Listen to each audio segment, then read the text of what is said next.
सपने उन्हीं के सच होते हैं, सपने उन्हीं के सच होते हैं जिनके सपनों में जान होती है। सपने उन्हीं के सच होते हैं जिनके सपनों में जान होती है। पंखों से कुछ नहीं होता मेरे दोस्तों, हौसलों से उड़ान होती है। इसी मोटिवेशनल कोट के साथ हम आपका अपने YouTube चैनल साइंस वाले धीरेन्द्र सर में स्वागत करते हैं। और पिछला हमारा जो टॉपिक था स्टेम के बारे में हमने स्टडी किया था। स्टेम्स के क्या फंक्शंस होते हैं, स्टेम्स की क्या कैरेक्टरिस्टिक्स होती है, स्टेम्स के टाइप्स का हमने डिस्कस कर लिया है। आज हम स्टेम्स का जो टाइप होता है उसमें हम आपको 3 टाइप बताया था। पहला था एरियल स्टेम, दूसरा था सेमी एरियल स्टेम और तीसरा था अंडरग्राउंड स्टेम। एरियल स्टेम में हमने आपको बताया था, इसको हिंदी में बोलते हैं वायवी तना। ये बहुत आसान था समझना। इसमें जो नीम का पेड़ होता है, आम का पेड़ होता है, इसका पूरा तना जमीन के बाहर रहता है। और दूसरा हमने बताया था सेमी एरियल, ये घास फूस में पाया जाता है, इसे अर्धवायवी तना कहते हैं। इसको जब घास को हम काटते हैं तो घास का केवल ऊपर का पत्ता वगैरह कटता है, रूट और स्टेम पूरा सुरक्षित रहता है, तो घासें जल्दी सूखती नहीं है, आप लोग देखते भी होंगे।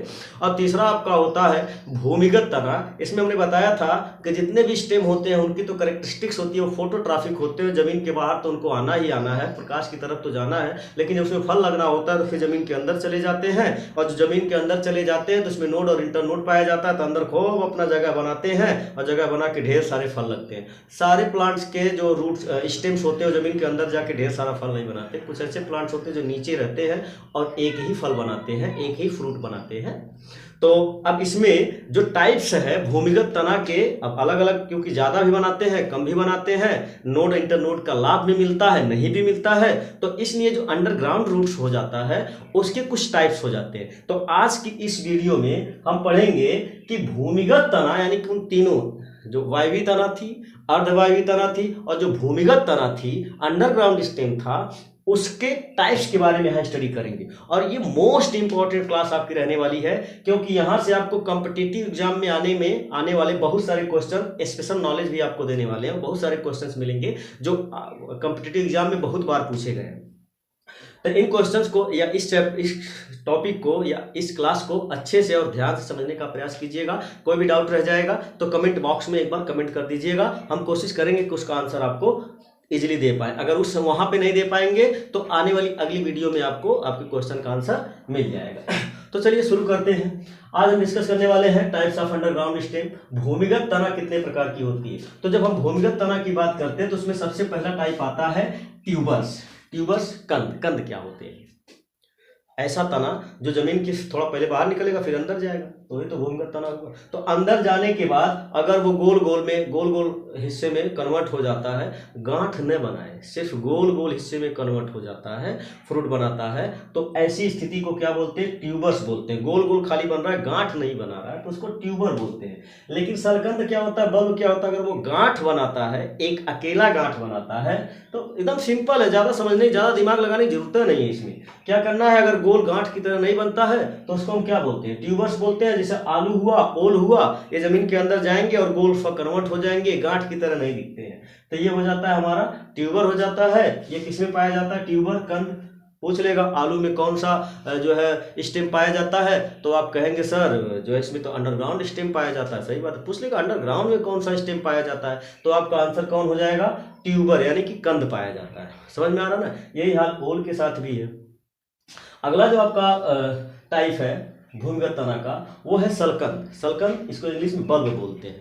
बल्ब क्या होता है? जब स्टेम धरती के अंदर जाता है तो ये कई सारी शाखाओं में डिवाइड न होकर के सिर्फ एक ही गांठ बनाता है। एक गांठ बनाता है, गांठ। गांठ समझ रहे हैं ना? तो वो गांठ जो बनाता है उसको हम बोलते हैं सलकंद। और ये जो गांठ होती है वो गांठ क्या होती है?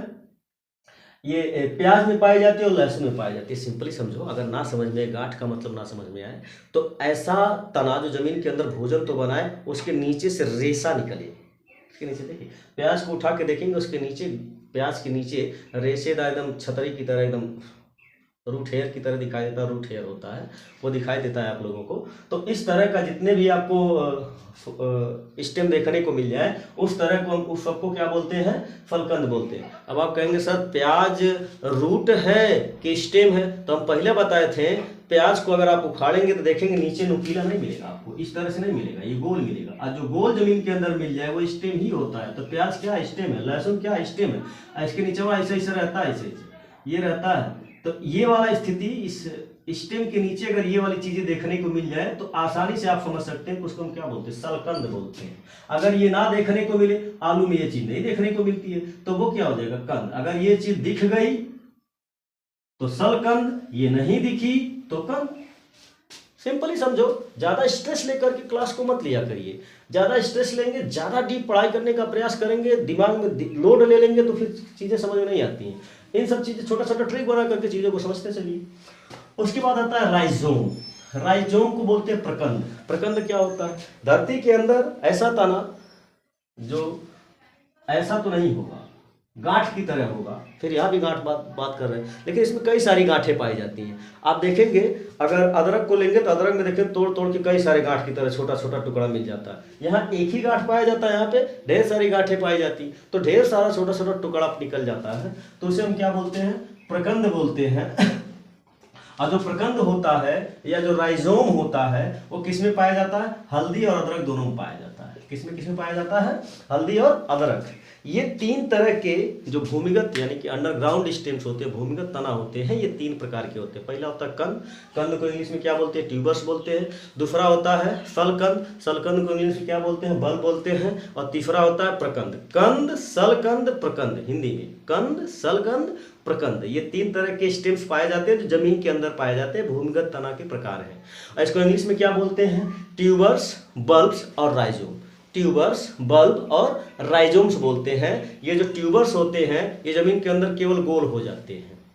कंद क्या होते हैं यानी कि बल्ब्स क्या होते हैं, जमीन के अंदर गोल तो होते हैं, गोल के साथ साथ इनके नीचे हेयर लाइक स्ट्रक्चर पाया जाता है, ढेर सारा दिखाई देता है। तो हमारे कंद यानी कि बल्ब हो गए। एक होता है राइजोम। राइजोम क्या होता है, जमीन के अंदर गांठ की तरह बनता है, इसमें ढेर सारी गांठें पाई जाती हैं, जिसे क्या बोलते हैं हम, राइजोम बोलते हैं। इसको हिंदी में प्रकंद बोलते हैं। ये किस में पाया जाता है, ये दो प्रकार की आपके जो प्लांट होते हैं उसमें पाया जाता है। एक हल्दी का प्लांट पाया जाता है और एक अदरक के प्लांट में पाया जाता है। तो आई होप ये भूमिगत तना के टाइप आपके समझ में आ गए होंगे।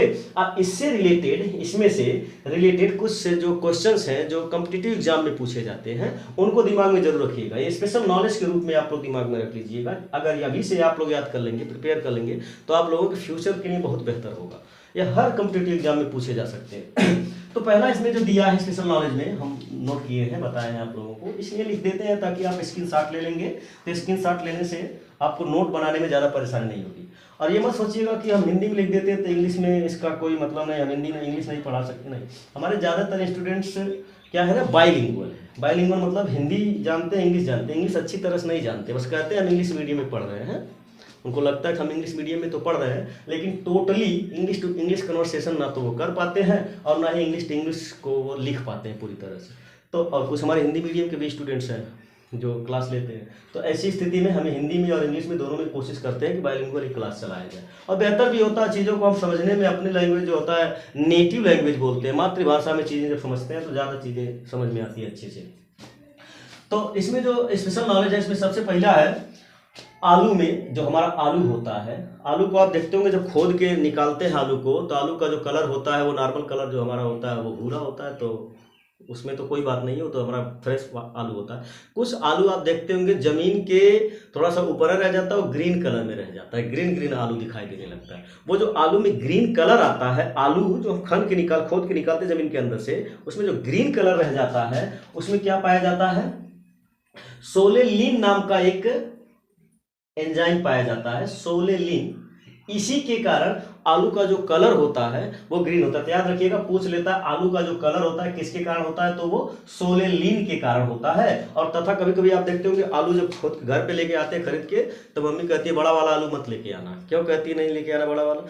आलू अगर बड़ा वाला एक खराब हुआ तो लगभग 100 ग्राम चला जाता है। छोटा आलू रहेगा, अगर वो खराब होगा तो कोई दिक्कत नहीं होगी, मतलब 10-20 ग्राम खराब होगा। इसलिए मम्मी कहती है बड़ा वाला आलू मत लेके आना, छोटा वाला आलू लेके आना। क्यों कहती हैं? क्योंकि उनको पता है कुछ आलू में बीच में खराब हो जाता है। बीच में खराब मतलब ब्लैक ब्लैक कलर, काला काला दिखाई देता है, करिया करिया दिखता है, करिया करिया काला काला दिखता है। तो जो काला काला कलर आलू के अंदर आ जाता है वो किसके कारण आता है? ऑक्सीजन की कमी के कारण। जब आलू अपना ग्रो कर रहा होता है नीचे, तो उसको प्रॉपर ऑक्सीजन नहीं मिल पाता है ग्रो करने में, और जब प्रॉपर ऑक्सीजन नहीं मिल पाता है तो अंदर वो क्या हो जाता है, काला हो जाता है। तो पूछ लेता है आलू का कलर ग्रीन क्यों होता है? प्लांट का कलर ग्रीन, जो प्लांट आलू का प्लांट होता है उसका कलर तो क्लोरोफिल के कारण ग्रीन होता है, लेकिन आलू जो अंदर बनता है, गोल वाला आलू जो भोजन बनता है, उसका भी कलर कभी कभी ग्रीन हो जाता है। वो किसके कारण होता है? वो सोलेनिन के कारण होता है। और जब आलू को हम काटते हैं तो उसके अंदर में काला काला दिखता है।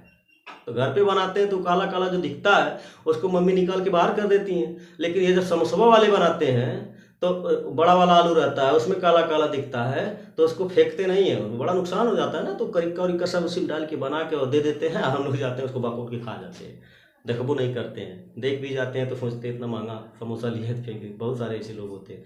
तो ये सब बाहर का सामान मत खाया करिए, बड़ा नुकसान करता है। जब पढ़ाएंगे आप लोगों को फूड के कंपोनेंट्स के बारे में, carbohydrate, fat, protein, vitamin and minerals के बारे में बताएंगे, तो हम आपको बताएंगे कि हमारे बॉडी के लिए कौन कौन सी चीज़ें बेनिफिशियल होती हैं।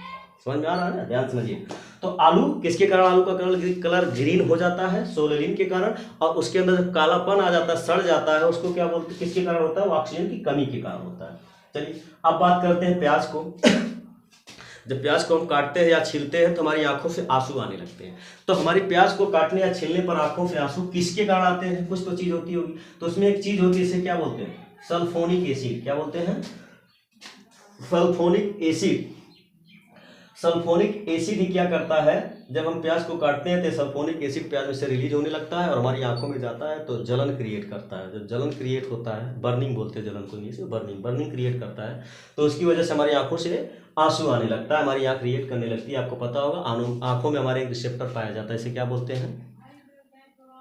मोनो रिसेप्टर बोलते हैं। 5 रिसेप्टर पाए जाते हैं, थर्मो रिसेप्टर, फोनो receptor, mono receptor, gustatory receptor और फैक्टरी रिसेप्टर। 5 तरह के रिसेप्टर पाए जाते हैं, सब बताएंगे, चिंता मत करिए।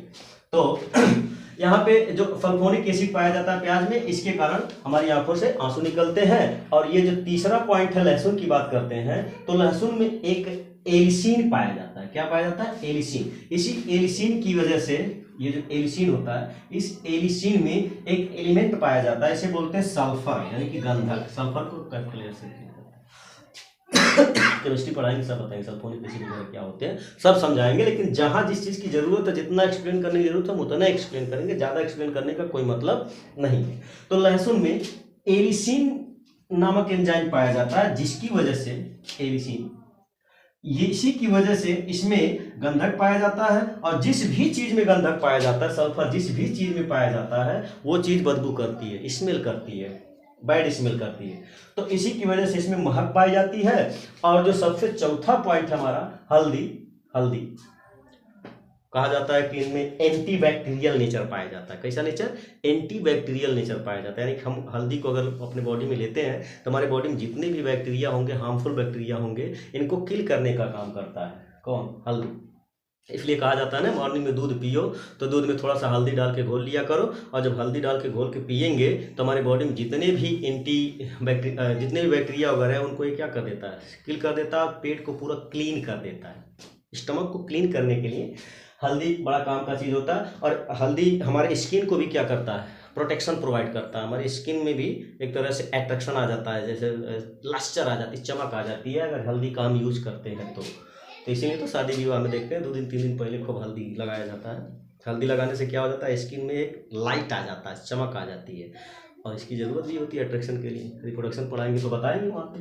तो कह रहा, हल्दी में कुरकुमीन नाम का एक एंजाइम पाया जाता है। कुरकुमीन होता है हल्दी में। इसी कुरकुमीन के कारण जो हल्दी होती है वो कैसी दिखती है?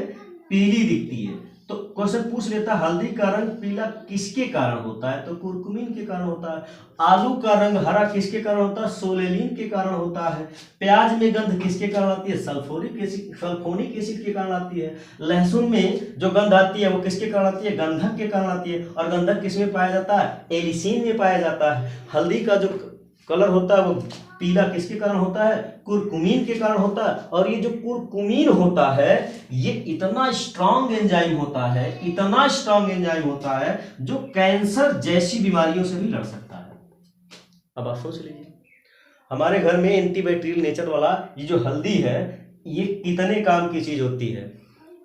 और हिंदू धर्म में इसका बहुत ज्यादा उपयोग है, सबको पता है। जानते थे वो लोग कि इतने काम की चीज है, इसको हर जगह यूज करो। हर पूजा पाठ में यूज़ करो। जितना ज़्यादा इसको यूज़ करेंगे उतना लोग इसको यूज़ करेंगे, अपने बॉडी में इनटेक करेंगे। जितना ज़्यादा इनटेक करेंगे उतना ज़्यादा इसका बेनिफिट बॉडी को मिलता जाएगा। तो हल्दी बड़े काम की चीज़ है, इसको भोजन में यूज़ करिए। अभी मत करिएगा कि जा करके को बकोट्टा करके मुंह में डाल ले और खा के जो है एक्स्ट्रा ही कर ले। कोई भी चीज़ ज़्यादा नहीं होना चाहिए। अति का भला न बोलना, अति की भली न चूक। और कैसे है कि अति का भला न बरसना, अति की भली न धूप। तो कुछ भी अच्छा ज़्यादा कर देना अच्छा नहीं होता है, नुकसान कर जाता है। लेकिन फिर भी ये जो हल्दी है इसका जैसे यूज़ कर पाए करिए। बॉडी में लगाइए, लेप लगाइए तब भी फायदा करेगी, दूध में डाल के पिए तब भी फायदा करेगी, सब्जी में डाल के खाइए तब भी फायदा करेगी। जैसे भी इसका यूज़ कर पाइए आपकी बॉडी को किसी न किसी तरह से बेनिफिट ही पहुंचाएगी।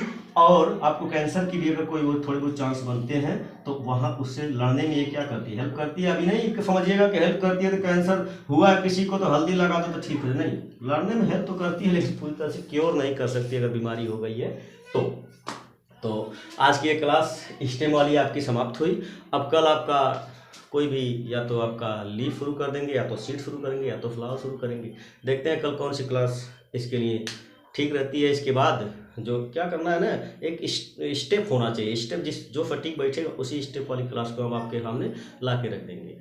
ठीक है, थैंक यू, धन्यवाद।